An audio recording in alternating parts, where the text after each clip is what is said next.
గారిని వారిని కూడా వేదిక మీదకి సగర్వంగా ఆహ్వానిస్తున్నాం. రావాలి సార్, ఒకసారి గట్టిగా చక్కలు వేస్తాను. Thank you. అట్లాగే మా అన్న గద్దర్నట్టన్న ఎక్కడున్నా వేదిక మీదకి బయటకు మేడం ఫోన్ మాట్లాడతాం. Thank you. అట్లాగే మా గిరిజర్ సార్, తర్వాత మా శ్రీధరన్న వైఎస్పీ వారిని కూడా వేదిక మీదకి సగర్వంగా ఆహ్వానిస్తున్నాం. తర్వాత ఈ కార్యక్రమం పెట్టడానికి నాకు ఎల్లవేళలా సపోర్ట్ చేస్తున్న మా గవర్నర్ గారు వారిని కూడా ఓటుకి రావాలి. తర్వాత ఈ చిన్న చిన్న నాకు సహాయ సహకారాలు అందిస్తున్న మా విజయ్ గారు, అట్లాగే మహేష్ అన్న ఆర్టిస్ట్ కమ్ డాక్టర్ వారిని కూడా ఓటుకి సగర్వంగా ఆహ్వానిస్తున్నాం. తర్వాత మా అమ్మని సినిమాలో చూశారు, అమ్మ మీరు రండి, మీ ఆశీర్వాదం కూడా మాకుంది. ఎంతో దూరం నుంచి ఎంతలో మేము ఎంత ఫీజు కష్టపడ్డా కూడా అమ్మగారు మాకు సహకరించిన వారిని కూడా వేదిక మీదకి సగర్వంగా ఆహ్వానిస్తున్నాం. అమ్మా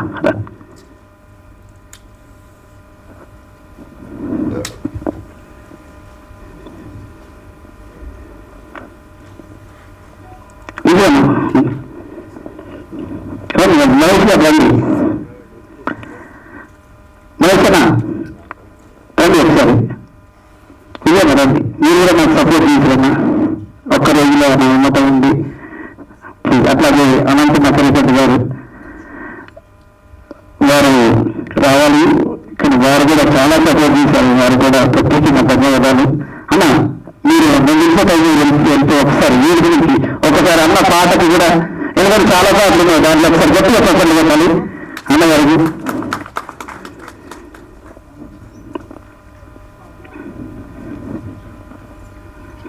తర్వాత మా రాజుగడ్డ మీరు కూడా వేదికకి రావాలి. రాజుగడ్డ ఒకసారి మీరు కూడా రండి. Thank you. ఎందుకంటే నేను అడిగిన వెంటనే నాకు సహాయ సహకారం అందిస్తూ, అంటే ఏదైనా కార్యక్రమం చేయాలంటే వీళ్ళందరినీ చూసి నేను ముందుకు చేయడానికి కొంచెం భయం ఉంటుంది. దాని తర్వాత పెద్దలు మాట్లాడిన తర్వాత నేను చాలా సేవ్ చేయాలనుకున్నా. అది పెద్దలు మాట్లాడిన తర్వాత ముందుగా అన్న మాట ఎప్పుడు ఒక లాగే ఉంటుంది. ఒక పాటలాగా అక్కడ పాట ఇక్కడ పూట అన్న నోట. Thank you. ముందుగా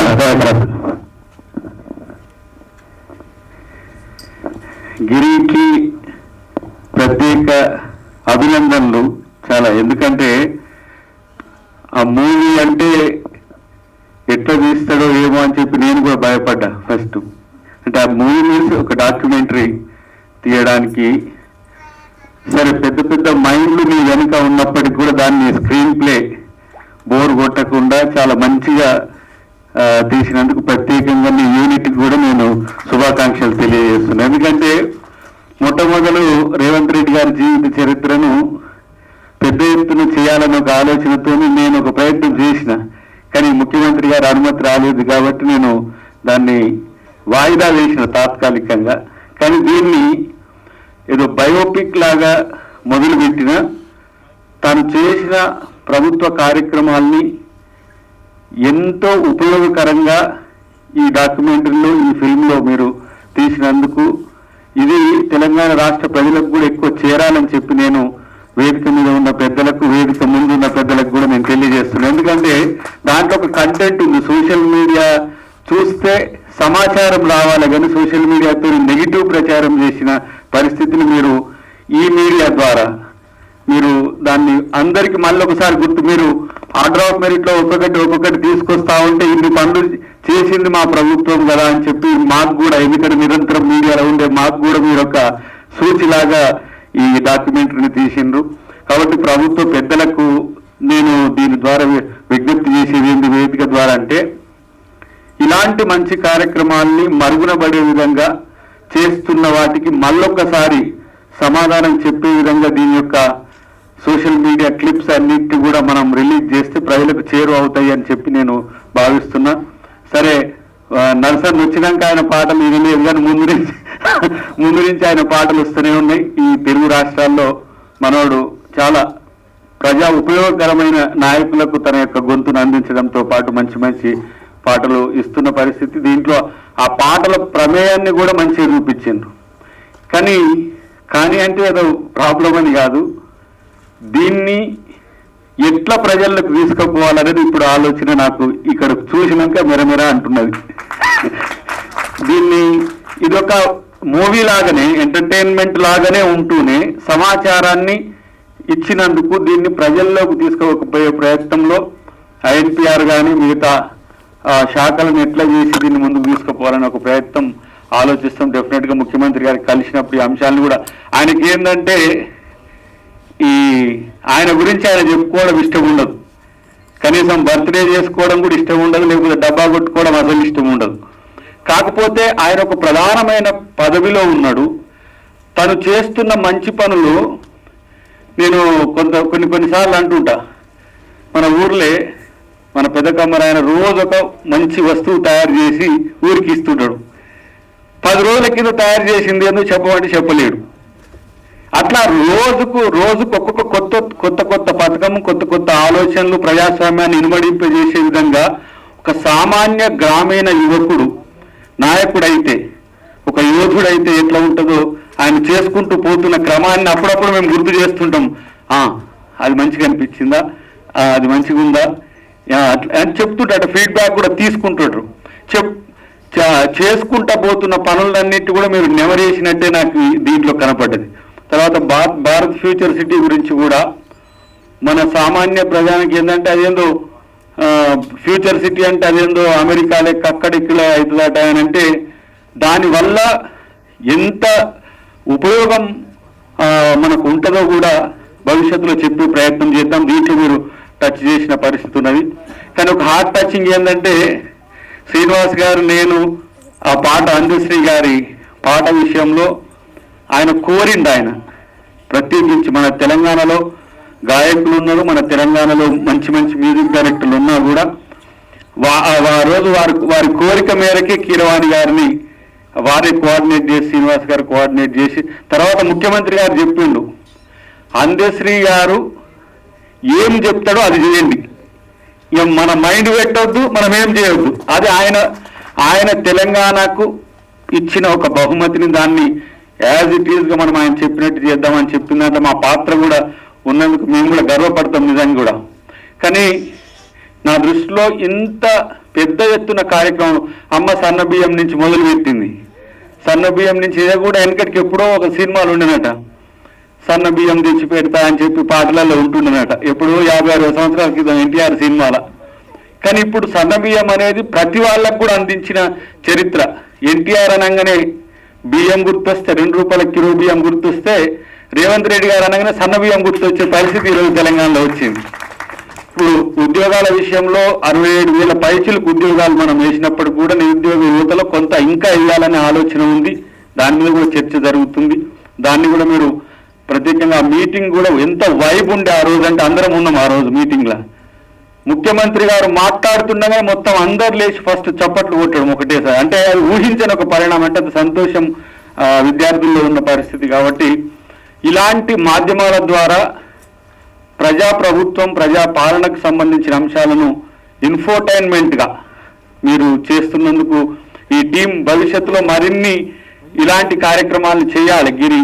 భవిష్యత్తులో సినిమా ఇటు 45 మినిట్స్ కానీ 1 అవర్ కానీ మనం ఒక 2-3 మంచి పాటలు దానికి సంబంధించినవి కనుక చేసి ప్రతి 6 మంత్స్కు 1 ఇయర్కు ఒక్కొక్కసారి కనుక మీరు చేస్తే ఏమైందంటే ఎక్కువ ప్రజలకు సమాచారం చేరవేసే ప్రక్రియ. వెనుకటికి ఏంటంటే మనం డిఏవిపి నుంచి తర్వాత ఐఎన్పిఆర్ నుంచి సినిమా థియేటర్లలో ముందు సినిమా కంటే ముందు సైడ్ రీల్ అని వేస్తుండే, వాటిని చూసి సమాచారం తెలుసుకుంటుంటే మీ రాష్ట్ర ప్రభుత్వాలు చేస్తున్నాయి ఏంటి, కేంద్ర ప్రభుత్వాలు చేస్తున్నాయి ఏంటి అని. కానీ ఇప్పుడు పోను సినిమా మాధ్యమం పూర్తిగా సమాచారం కంటే కూడా ఎంటర్టైన్మెంట్ వైపు పోయింది. అయినప్పటికీ కూడా అలాంటివి మళ్ళీ తెచ్చే ఒక ప్రయత్నం చేసి ఇట్లాంటి విలువైన విషయాలను ప్రజలకు చేరవేసేందుకు ఒక 3 గంటల సినిమా కొరకు కూర్చుంటే ఒక 3 నిమిషాలు మన ప్రభుత్వం ఏం చేస్తుంది మన కోసం అనే కనుక మళ్ళా సినిమా థియేటర్లో అట్లాంటి చేసుకురాగలిగితే మరింత ముందుకు పోద్దని తెలియజేస్తూ, నేను కూడా కొంచెం సగం సినిమా ఉంది. ఎందుకంటే నేను కూడా నటన రాకుండా ఆ రోజు బొమ్మకు మురళి గారు ఒక సినిమా ఇండియా ఫైల్స్ అని తీసింది కాబట్టి సినిమాల విషయాల్లో కొంత నేను అప్పుడప్పుడు ఇంటర్వ్యూ అవుతున్నా కూడా. ఎందుకంటే ఇది చాలా పవర్ఫుల్ మీడియా. దీంట్లో కష్టాలను కూడా చూసిన నేను. క్యారివాన్లోనే కూర్చుని ఏసీలే కూర్చునే కాదు, కార్మికుల యొక్క 24 క్రాఫ్ట్స్ యొక్క సమస్యలను కూడా ప్రత్యక్షంగా చూసినాం. మా వెంకటరెడ్డి గారు సినిమాటోగ్రఫీ శాఖ మంత్రిగా వారు ఉన్నారు. ఆ సినిమాకు సంబంధించిన ఏవైతే సమస్యలు ఉంటాయో దిల్ రాజు గారితో కూడా కలిసి వాటిని పరిష్కరించే ప్రయత్నం చేయాల్సిన అవసరం భవిష్యత్తులో ఉంది. కాబట్టి ఇక్కడ ఎందుకంటే మనది ఇంటర్నేషనల్ మూవీ అయిపోయింది, అంటే ఇంటర్నేషనల్ ఇండస్ట్రీ అయిపోయింది. తెలుగు ఇండస్ట్రీ అనేది ముంబైతోనే కాదు ప్రపంచంతో పోటీపడే స్థితి వచ్చింది. ఇంకొక వైపు చిన్న సినిమాలు, కార్మికులు, కష్టాలు ఇవన్నీ కూడా ఇంకో వైపు, అది అనదర్ పార్ట్. మనం అంటాం కదా, ఒక ఆకాశ హార్మ్యం ఉంటే పక్కన ఉన్న గుడిసె కూడా ఉంటుంది. ఆకాశ హార్మ్యాల్లో ఉన్న సంతోషాన్ని గమనిస్తాం కానీ ఆ పక్కన ఉన్న గుడిసెలో ఉన్న బాధను కూడా పట్టించుకోవాల్సిన అవసరం ఉంది. కాబట్టి ఇలాంటి వాటిని ఎంటర్టైన్మెంట్ అనేది కాకుండా ఇన్ఫోటైన్మెంట్తో పాటు ప్రభుత్వం కూడా సహకరించే విధంగా మన అధికారులను కూడా మనం పురమాయించుకోవచ్చు అని చెప్పి తెలియజేస్తూ, చివరిగా ఒక అంశం, ఒక యోధుని ప్రజాపాలన. ఈ యోధుడు ఎవరు అని అంటే నాకు తెలిసిన రేవంత్ అన్న, నేటి మన రాష్ట్ర ముఖ్యమంత్రి. నేను తనను రేవంత్ అన్నగా చూసిన, మా పిసిసి అధ్యక్షుడిగా చూసిన, ఈ రాష్ట్ర ముఖ్యమంత్రిగా చూసిన. మా ముందే తను ట్రాన్స్ఫార్మ్ అయిన తీరు, ఒక సామాన్య రాజకీయ నాయకుడిగా తను ఉంటున్న తీరును నేను గమనించి, నాకు దాదాపు 2007-8 నుంచి నాకు పరిచయం. తను ఒక సామాన్య రాజకీయ నాయకుడి నుంచి ఒక విజనరీగా మారుతున్న క్రమాన్ని మేము దగ్గర నుంచి చూసినాం, పక్క నుంచి చూసినాం. తను ఎంత డ్రాస్టిక్ చేంజ్ ఉంటాడంటే అప్పటికప్పటికి తన ఆలోచనలో డైనమిజం ఎవరు కూడా అంత పట్టుకోలేనంత స్థితి. మనతోనే ఉంటాడు, మనతోనే తింటాడు, మనం తిన్నదే తింటాడు, మనం తాగిందే తాగుతాడు. ఆలోచనలో చాలా డైనమిక్గా ఉంటాడు. ఈ రాష్ట్రంలో ఎవరు కూడా ఒకేసారి తను ఈ స్థాయికి వస్తాడని ఎవరు ఊహించే ఉండరు. కానీ మాకు కనిపించేది అప్పుడు పిసిసి ప్రెసిడెంట్గా ఉన్నప్పుడు మీరు చూపించిన దాంట్లో విద్యా వైద్యంలో మాకు పదే చెప్తుండే, ఒక పేదోడు హాస్పిటల్కి ఇట్లా వచ్చిందంటే బాగా సింగిల్ రూపీ లేకుండా బయటికి వెళ్ళిపోవాలి, అది మన ప్రభుత్వ విజన్ కావాలని చెప్తుండే. దానికి ఇప్పుడు మొదలు చేస్తున్నాడు. ఒక నిరుపేద చదువుకునే టాలెంట్ ఉంటే ఒక్క రూపాయి లేకుండా, ఇప్పుడు అది ఉంది కదా ఇంటిగ్రేటెడ్ స్కూల్, దాని రూపకల్పన అది అంతర్జాతీయ స్థాయిలో చేయాలని, +2 వరకు కూడా చేయాలని. నిన్ననే మేము ఆరుట్లకు పోయినాం. అది నేను అసలు గమనించలేదు. తెలంగాణ పబ్లిక్ స్కూల్ ఆరుట్లో మన మురళి గారు, ఆకునూరు మురళి గారు అది ఒక స్కూలు ఇప్పుడు వాళ్ళు సొంతంగా చేసుకుంటే ఒక 17 కోట్లతో అవుతున్నది. ఒక మండలానికి గనక అలాంటి స్కూల్ వస్తే భారతదేశంలోనే కాదు ప్రపంచంలోనే మన తెలంగాణలో లాంటి స్కూల్ ఇంకెక్కడ ఉండవు. అంత మంచి, మీరు కూడా వీలైతే ఆరుట్లకు ఎప్పుడైనా చూసి, అంటే తను ఒకటి అనుకుంటే ఎట్లా అంటే దాని మీద ఆలోచించి నిరంతరం దాన్ని ఎట్లా బెటర్మెంట్ చేయాలని ఒక ఆలోచన చేస్తాడు. కాబట్టి నిజంగా ఆయన ఆలోచన, ఆయన పేరుకు చెప్తారు అందరూ రెడ్డి, అగ్రవర్ణము, లేకపోతే ఆధిపత్య కులము అని. నాకెప్పుడు ఆయన అనగారిన వర్గము, సామాన్యుడిగా కల్పిస్తాడు. ఎప్పుడు మాతో అట్లా ఉండే తీరు. దయాకర్ నేపథ్యం ఏంది, దయాకర్ వచ్చిన నేపథ్యం ఏంది, దానికంటే కూడా ఎవరిలో ఏ ప్రతిభ ఉంటే ఆ ప్రతిభను ప్రభుత్వానికి ఎట్లా వినియోగించుకోవాలి, పార్టీకి ఎట్లా వినియోగించుకోవాలని దాంట్లో 100% తీసుకురాగల ఒక యోధుడు నిజంగా మనకు తెలంగాణలో ఉండడం, తెలంగాణలో పుట్టడం నిజంగా కూడా సంతోషం. అది మనతో కలిసి ఉండడం, ఆయన మనతో ఒక సామాన్యుడిగా ఉండడం, ముఖ్యమంత్రిగా ఉండడం కంటే కూడా చాలా మంది ముఖ్యమంత్రులు అవగానే డీల్ ఎక్కువ పడతాయి. మీటింగ్లు పెట్టగానే డీల్ కిలోమీటర్ దూరం ఉంటాయి. కానీ తన డీలను ఛేదించి అనుకుంటూ జనంలోకి వెళ్ళే ఒక్క యోధుడు ఇలా రేవంత్ రెడ్డి గారు. భవిష్యత్తులో మీరందరూ 10 కాలాల పాటు తన ముఖ్యమంత్రిగా ఉండాలని, నిజంగా తన విజన్ తెలంగాణ యొక్క డెవలప్మెంట్, వెల్ఫేర్ బయటికి రావడానికి ఇంకొక సంవత్సరంలో మీకు దాని యొక్క ఫలాలు తెలుస్తుంటాయి. తను కదా ముఖ్యమంత్రి, ఆయన కదా ఇంకా కావాల్సిందనే స్థితికి ఆయన తెచ్చుతాడు, తెచ్చుకుంటాడు. ఆ ప్రతిభ ఉన్నది కాబట్టి ప్రజల ఆశీర్వాదం కూడా ఉంటుందని ఆశిస్తూ ఇలాంటి ప్రయత్నాలు మళ్ళీ మళ్ళీ చేయాలని చెప్పి వేదిక మీద ఉన్న పెద్దలందరికీ, ముఖ్యంగా దీనికి మీకు బాధ్యత పెరిగిందని చెప్పి తెలియజేస్తూ థ్యాంక్ యూ వెరీ మచ్. ధన్యవాదాలు sir. Thank you sir. Revanth Reddy గారిని నేను అధ్యక్షుడిగా చూడలే, కానీ మీరు చెప్పిందని అన్నీ ఏకీభవిస్తూ ఆయన ఏది అనే పదానికి ఒకే ఒక ఆయన ధైర్యమే ఆ ఏదిలా తయారు చేసింది. ఎందుకంటే నేను స్క్రిప్ట్ రాసేటప్పుడు ఆయన గురించి నేను కొంచెం రీసెర్చ్ చేశాను. చేసే క్రమంలో ఆయన చిన్నప్పుడు ఎలా ఉండేది, వాళ్ళ ఫ్రెండ్స్ దగ్గరికి వెళ్ళాను. ఇంకా తర్వాత వాళ్ళు చదువుకునే కాలేజీ అక్కడికి వెళ్ళారు. ఎక్కడైనా ఆయన ఒక సెన్సిటివ్, ఇట్లా అసలు మైక్రోలో మాట్లాడే ఎట్లా మాట్లాడి ఇప్పుడు అర్థమవుతుంది, కానీ ఆయన గురించి ఒక సెన్సిటివ్ మైండ్ సెట్ ఉన్న గొప్ప వ్యక్తి. ఆయన గురించి తీయడం నాకు చాలా గర్వంగా ఉంది. వీళ్ళు చూసాను మళ్ళీ చెప్తే దానికన్నా ముందు మా అన్న నర్సన్న ఒక్క మీ అభిప్రాయాలు ఒక్క నిమిషం. అందరికీ నమస్కారం. వేదిక మీద ఉన్నతోటి పెద్దలు ఎమ్మెల్సీ గారు అద్దంకి భావికరణ గారికి, సోదరికి మరొకసారి అన్న కోదండరామరెడ్డి గారికి ప్రత్యేకమైన ధన్యవాదాలు తెలియజేయాలి. ఎందుకంటే గిరికి చాలా అద్భుతంగా అన్నదంగా నిలబడి ఇంత గొప్పగా రావడానికి అన్నటువంటి కోదండరామరెడ్డి గారికి, ఓరెడ్డి గారికి, అదే మాదిరిగా మా శ్రీధరన్నకి, రాజిరెడ్డి గారికి, మరీ ముఖ్యంగా మీడియా మిత్రులకి, వేదిక ముందు నేను అక్క చెల్లెలందరికీ, మరి ముఖ్యంగా గిరికి కంగ్రాచులేషన్ తెలియజేయాలి. ఎందుకంటే గిరి సినిమా ఒక యువకుని రేవంత్ అన్న యువకుని ప్రజాపాలన గురించి ఒక సినిమా తీస్తుండే అన్నప్పుడు మీరు ఇంత బాగా తీస్తుండే అనేది అనుకోలేదు అన్న. మీ పాటలు కూడా వాడుతున్నాము, చేస్తున్నాము, తప్పకుండా చాలా బాగా గొప్పగా చిత్రీకరిస్తున్నాం అన్నప్పుడు చిన్న డాక్యుమెంటరీ మాదిరి ఎట్లా ఉంటుందో అని నేను నాకు అవగాహన కూడా లేదు దీని మీద. కానీ నేను వచ్చి చూస్తే మనకు పెద్ద స్క్రీన్ మీద పెద్ద సినిమాలో చూస్తే ఎట్లా ఉంటుందో, ఎక్కడ కూడా బోర్ రాకుండా అరే అప్పుడే అయిపోయిందా అన్నట్టుగా ఉంది. అది నాకు చాలా సంతోషం అనిపించింది.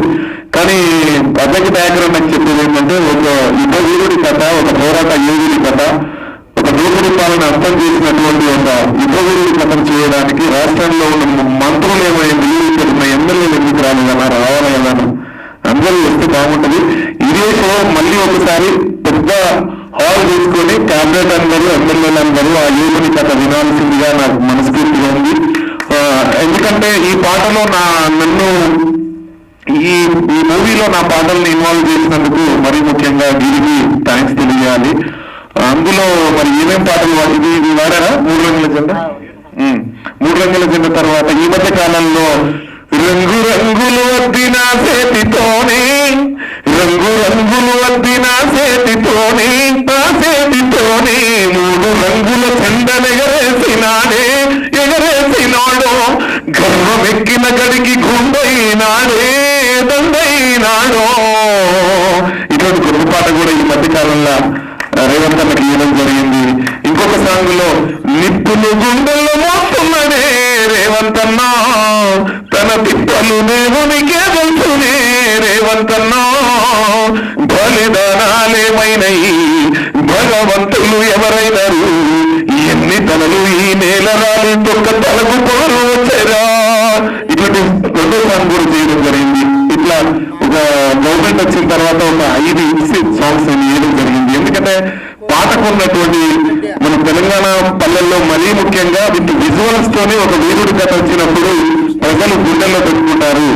ఒక్కొక్క సందర్భంలో నాయకులు ఎంత మంచి పని చేసినా స్పీచ్ల ద్వారా ప్రజల గుండెల్లోకి చేరదు. అది పాటకు ఉన్నటువంటి పవర్, తెలంగాణ మట్టికి ఉన్నటువంటి, తెలంగాణ కవులకు గాయకులకు ఉన్నటువంటి శక్తి అని కూడా ఈ సందర్భంగా మరొకసారి నేను గుర్తు చేయడం తప్పదు. ఏదేమైనా గిరి చాలా చక్కగా చేసినందుకు చాలా కంగ్రాచులేషన్. మీరు మళ్ళీ ఒకసారి నేను సగం నుంచి చేశానా, నేను రికార్డింగ్కి వెళ్ళి మధ్యన వచ్చాను, సారీ. నేను మళ్ళీ ఒకసారి వెళ్తా కానీ అందరూ మంత్రులతో, ఎమ్మెల్యేలతో, గౌరవ ముఖ్యమంత్రి గారితో చూసేటువంటి సందర్భం రావాలని, అందులో నేను కూడా ఉండాలని మనస్ఫూర్తిగా కోరుకుంటూ సెలవు తీసుకుంటున్నా. జై హింద్. నా ప్రయత్నం కూడా సంవత్సరం ఇంతలో ఈ సినిమాను గౌరవ ముఖ్యమంత్రి గారికి చూపెట్టాలని చాలా ప్రయత్నాలు చేస్తున్నాను. కానీ అది ఎక్కడో దగ్గర ఆగిపోతుంది. మీరన్నట్టు క్యాబినెట్ మంత్రులు అందరూ రోజు రావాలి, అందరూ వస్తున్నారు. అందరూ నాకు వాళ్ళ షెడ్యూల్లో ఉంది, కంపల్సరీ ఎన్నికలు రావాలి అన్నారు. కానీ 7:30కి సీఎం గారు అర్జెంట్ మీటింగ్ ఉందని మళ్ళీ చెప్పారు. నేను అనుకున్నది రీతి కావాలి, ప్రజలకు అందాలి. గౌరవ ముఖ్యమంత్రి గారు ఈ సినిమాను చూడాలి, మమ్మల్ని అందరినీ ఆదరించి ప్రయత్నం చేస్తూ ఈ సినిమా ఎక్కడ పుట్టిందంటే, సినిమా ఒక లైన్లో రాసుకున్న తర్వాత దాన్ని రూపురేఖలు మార్చి దాన్ని మెల్లగా అద్ది అక్షరాలతో, ప్రాసలతో, డైలాగ్స్తో నాకు సపోర్ట్ చేస్తూ నా ఇంట్లో పెద్ద అన్నగా, ఓ తండ్రిగా నేను చేసే ప్రతి కార్యక్రమానికి ఒక అద్భుతమైన నాలెడ్జ్ ఉంది మా కోదండరామరెడ్డి గారికి.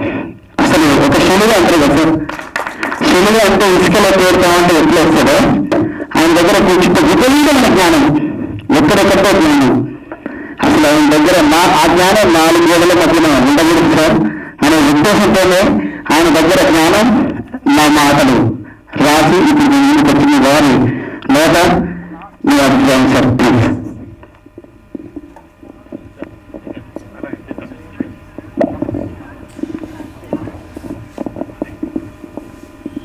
నా గురించి గిరి గారు ఎక్కువ చెప్పిండు. వేదిక మీద ఉన్నటువంటి మన ఎమ్మెల్సీ గారు అద్దంకి దయాకర్ గారు గౌరవనీయులు. తక్కువ వస్తుందా? మాకు జర మైక్ తక్కువనే మాట్లాడతాం, మేము అలవాటు తక్కువ కదా. అయితే వేదిక మీద ఉన్నటువంటి పెద్దలు అద్దంకి దయాకర్ గారు, ఎమ్మెల్సీ గారు, గౌరవనీయులు, మిగతా వేదిక మీద ఉన్న పెద్దలందరికీ, నర్సన్న గారికి, శ్రీధర్ గారికి, రాజిరెడ్డి గారికి, మా మేడం ఇద్దరికి, మిగతా అందరికీ, నా వేదిక ముందున్నటువంటి అధికారులు, ప్రభుత్వ అధికారులు, మరియు సీఎంఓకి వచ్చినటువంటి అధికారులు, పత్రికా ప్రతినిధులు, ఎలక్ట్రానిక్ మీడియా ప్రతినిధులు అందరికీ పేరు పేరున నమస్కారాలు. వాళ్ళందరూ ఇక్కడ వచ్చి ఈ సినిమాను చూసినందుకు చాలా కృతజ్ఞతలు, అభినందనలు. ఇక్కడ ఈ సినిమా రావడానికి ప్రధాన కారణం గిరి గారు వచ్చారు నా దగ్గరికి. ఇది సినిమా సార్, ఇది జర చేయాలని అన్నాడు. అంటే నేను అన్నాను, ఒకసారి వేం సార్ తోటి మాట్లాడాలని అన్నాను. మరి వేం సార్ యాక్చువల్గా ఆయన్ని దీని ఇనిషియేటివ్ తీసుకున్నది. వేం నరేంద్ర గారు ఏం చెప్పారంటే, ఇది చూడాలా మీరు, జర బాగా చూడండి అన్నారు. మేము ఇది చూడమన్నారు కదా అని చెప్పి ఒక 20 రోజులు దాని మీద ఎక్సర్సైజ్ చేశాను నేను. చేసి ఈ టైటిల్ ఇవే అవి అన్నీ మార్చి ఒక యోధుని కథ పెట్టాము. తర్వాత ఒక యోధుని కథ, ఒక యోధుని ప్రజాపాలన అయింది. అది కరెక్టే, ఇటు ప్రజాపాలన అయింది. అయితే దాంట్లో సన్నివేశాలు అవి ఇవి చాలా చేసుకొచ్చిన తర్వాత వేమనారాయణ రెడ్డి సార్ కూడా చూపించాం. అక్కడ కూడా కొన్ని మార్పులు ఇంకా చేయమని చేసాము. చేసిన తర్వాత మాకు ఇంకా ప్రజాపాలన ఇన్పుట్స్ చాలా అవసరం ఉండే. సో నేనేం చేసినానంటే, మన ఓఎస్డి గారు, సీఎం ఓఎస్డి గారు ఉన్నారు, వేముల శ్రీనివాస్ గారు వెళ్ళిపోయినట్టుంది, వారికి నేను ఈ విషయాన్ని చెప్పాను. మీరు కొంచెం దీన్ని రిఫైన్ చేయాలి, బాగా రిఫైన్ చేయాలని చెప్పిన. వారు కూడా చాలా ఇంట్రెస్ట్ తీసుకున్నారు దీంట్లో.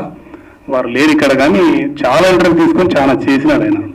సో ఐఎమ్ వెరీ ఈ దీనికి ఈ మొత్తం సినిమా తయారు కావడానికి నల్లగిరి గారు, వేం నరేంద్ర రెడ్డి సారు, మరి మన వేముల శ్రీనివాస్ గారు, దీంట్లో పాల్గొన్న అందరు యాక్టర్స్, ఏమంటారు టెక్నికల్ బృందం అంటారా, సాంకేతిక బృందము, ఎవరెవరు దీంట్లో యాక్షన్స్ చేసిన ప్రతి ఒక్కరికి మనం వాళ్ళకు చాలా థ్యాంక్స్ చెప్పాలా. ఒక మంచి సినిమా తీసినారు బయటకు దీన్ని. అది ఇంత మంచిగా వస్తుందని నేను ఊహించలే, చాలా బాగా వచ్చింది తీరా చూసుకుంటే. సో ఇందరి ప్రయత్నం వలన ఇది వచ్చింది. సో వాళ్ళందరికీ నేను కృతజ్ఞుని.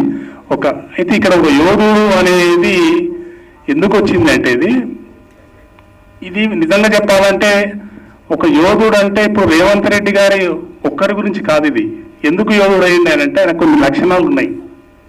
ఆ లక్షణాలు ఏంటి అంటే, ఒక లక్ష్యాన్ని ఆయన పెట్టుకున్నాడు. ఆ లక్ష్య సిద్ధి కొరకు ఎవరైనా కూడా తన ప్రస్థానాన్ని ఒక సాధారణ జీవితంకి వెళ్ళి స్టార్ట్ చేస్తారు.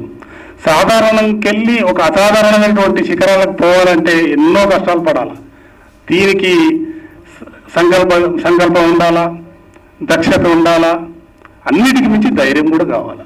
ఇవి లేకపోతే అవి సాధించలేరు.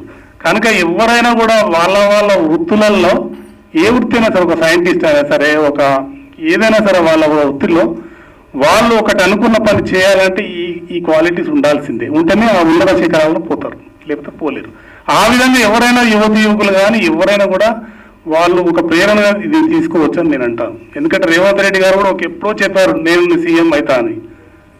మరి ఇంత అనతి కాలంలో సీఎం అయినాడు అందరికి. అంటే ఆయన దగ్గర ఆ ధైర్యము, ఆ సంకల్పము, ఆ దీక్ష, ఆ పట్టుదల, కష్టపడే తత్వము ఇవన్నీ ఉన్నాయి కాబట్టి అంతవరకు క్వాలిటీస్కి మనం ఇచ్చేటువంటి ట్రిబ్యూట్ ఇది. నిజంగా చెప్పాలంటే ఇది సినిమా ఉందో ఈ క్వాలిటీస్కి మనం ట్రిబ్యూట్ ఇస్తాం, వ్యక్తి కంటే ఎక్కువ. ఆ వ్యక్తికి ఈ లక్షణాలు ఉన్నాయి కాబట్టి ఇంతవరకు వచ్చింది ఇది, లేకపోతే వచ్చేది కాదని నేను అనుకుంటాను. అందుకని మేము ఒక యోధుని కథ అని పెట్టినాం. ఫస్ట్ ఒక యోధుని ప్రజాపాలన అయింది. ఎందుకంటే ఒక ఒక ఒక నాయకుడికి ఒక శిఖరం రీచ్ అయిన తర్వాత, అంటే అక్కడ అధికారం వచ్చిన తర్వాత బాధ్యత వస్తుంది. ఆ బాధ్యత సరిగ్గా నెరవేరిస్తేనే వారికి దానికి కాంప్లిమెంట్ అయిపోతుంది. ఆ నాయకత్వానికి సేవా తత్పరత జోడైతేనే అది సరైన నాయకుడి కింద వస్తారు. కాబట్టి ఇవన్నీ మనం ప్రోగ్రామ్స్ దీంట్లో పెట్టాం. ఏమేమి సంక్షేమ పథకాలు ఉన్నాయి, ఏమేమి డెవలప్మెంట్ పథకాలు ఉన్నాయి అన్ని చూపించాము ఇక్కడ. మాకు తెలిసి హైడ్రా కానీ, ఈగల్ కానీ, తర్వాత ఫ్యూచర్ సిటీ కానీ, అంతే కదా, ఇవన్నీ దాంట్లో మేము చూపించాం. అందుకనే ప్రజాపాలన కూడా దీంట్లో పెట్టాం. ఫస్ట్ లీడర్గా ఎదగడం, లీడర్గా ఎదిగిన తర్వాత సేవకునిగా ఉండడం, ఈ రెండు ముఖ్యమైనవి నాయకుడికి. అది ఈ సినిమా యొక్క తాత్పర్యం. కాబట్టి నేను అనేది ఏంటంటే ఎవరైనా సరే ప్రతి ఒక్కరు నాయకుడు కాలేరు, ప్రతి ఒక్కరు లీడర్ కాలేరు. ఒక సైంటిస్ట్ కావచ్చు, గొప్ప సైంటిస్ట్ కావచ్చు, గొప్ప ఏదైనా కావచ్చు వారి రంగాలలో. ఇది ఒక ప్రేరణగా తీసుకోవచ్చు, ఇది ఒక స్ఫూర్తిగా తీసుకోవచ్చు అని నేను ఆలోచించి ఆ విధంగా మేము పెట్టాము దీనికి. సో ఇంకా నేను చెప్పేది ఏంటంటే మీరందరూ రావడం వల్ల, మా అద్దంకి దయాకర్ సార్ రావడం వల్ల, ఇక్కడ వచ్చిన ప్రతి ఒక్కరు పత్రికా ప్రతినిధులు, ఉన్నతాధికారులు, మా సీఎం హౌస్కుల్ నేను కూడా వాళ్ళని రమ్మన్న వాళ్ళందరి రావడం వల్లనే ఈ సినిమాకి ఇంత గౌరవం వచ్చింది ఈ రోజు ఇక్కడ. సో వీళ్ళంతా డెఫినెట్గా they will become a great ambassadors to propagate the cinema and also the qualities of the cinema. So ఈ అవకాశం ఇచ్చిన గిరి గారికి అందరికీ చాలా థ్యాంక్స్ నేను సెలవిస్తాను. Thank you sir. మీ గురించి తర్వాత మాట్లాడతాం. ఒక నిమిషం మా శ్రీవర్మ. అందరికీ నమస్కారం అండి. ఎమ్మెల్సీ మా పెద్దన్న దయాన్నకు, అదేవిధంగా కోదండరామరెడ్డి గారు, నరసన్న, శ్రీనివాసులు ముగ్గురు, ఒక నరసింహస్వామి, ఒక వెంకటేశ్వర స్వామి, ఒక కోదండరావు, అంటే అందరికీ గిరికి వాళ్ళందరి బ్లెస్సింగ్స్ వచ్చినాయి కనుక ఇవాళ ఈ సినిమా ఒక యువకుని ప్రజాపాలనగా మన ముందుకు వచ్చింది. ముందుగా ఒక 2 నిమిషాలు నేను మాట్లాడతాను. యాక్చువల్లీ మీ అందరం ఉద్యోగకారణం. నేను గవర్నమెంట్ జాబ్లో ఉన్నా కూడా ఉద్యమంలో ముందున్నాము. మా దయాన అప్పుడు ఉద్యమంలో మాకు చాలా అండదండగా ముందుకు పోతుండే. 2007 నుంచి 2014 దాకా తెలంగాణ కోసం, తెలంగాణ పోరాటం కోసం ప్రతి ఒక్కరు కష్టపడ్డ తర్వాత, అరే నా తెలంగాణ వచ్చింది, మన బతుకులు మారుతాయి, నీళ్ళు అంటాను, నిధులు అంటాను, నియామకాలు అంటాను, ఇక అందరు మనోళ్ళు మన ఊళ్ళలోకి వెళ్ళి అందరూ చాలా ఆనందంగా ఉంటారేమో అని అందరు ఆశపడ్డారు. కానీ డోర్లు ఇనుప కంచెలైనాయి, తాళాలు పెద్ద తాళాలు అయిపోయినాయి, డిజిటల్ లాక్లు అయిపోయినాయి. ఎవరికి ఎంట్రీ లేకుండా తెలంగాణ కోసం పోరాటం చేసే అత్యంత మేధావులు కానీ, తెలంగాణ కోసం తిరిగిన ఉద్యమకారులు కానీ అందరినీ మర్చిపోయి బొంద పెట్టే పరిస్థితి వచ్చింది. నేను ఇవాళ మీకు ఎందుకంటే ఒక బాధతోని, ఒక ఆవేదనతో చెప్పేది ఏంటంటే, నేనంటే గవర్నమెంట్ జాబ్లో సర్వీస్లో ఉన్నా, అయినా కూడా తెలంగాణ ఉద్యమం కోసం పోరాటం చేసిన ఎంతో మంది యువకులు నా కళ్ళ ముంగట ఎంతో మంది బాధపడి చనిపోయిన పరిస్థితుల్లో 2015 నుంచి 2014 గవర్నమెంట్ వచ్చినాక 2015 నుంచి అయ్యో ఇలాంటి గవర్నమెంట్ ఇంకా జరుగుతుందా, ఇంకా ఇంత మంచి చేస్తారో, ఇంకా మంచి చేస్తారో చూసి ఆ గవర్నమెంట్కి అగైనెస్ట్ గా ఫైట్ చేసే పరిస్థితి అయిన తర్వాత నన్ను తీసుకొని ఏదో మారుమూల ప్రాంతాల్లో ట్రాన్స్ఫర్ జరిగింది. అక్కడ నుండి అక్కడ ఎక్కడైతే యోధుడు ఎక్కడి నుంచి వచ్చిండో అదే ఏరియాకి నేను బదిలీ కావడం జరిగింది. అదే మళ్ళా తర్వాత మా కష్టాన్ని, మా ఉద్యమాన్ని గుర్తించి మీరు ఇక్కడ సెక్రటరియట్ లో ఉండాలి,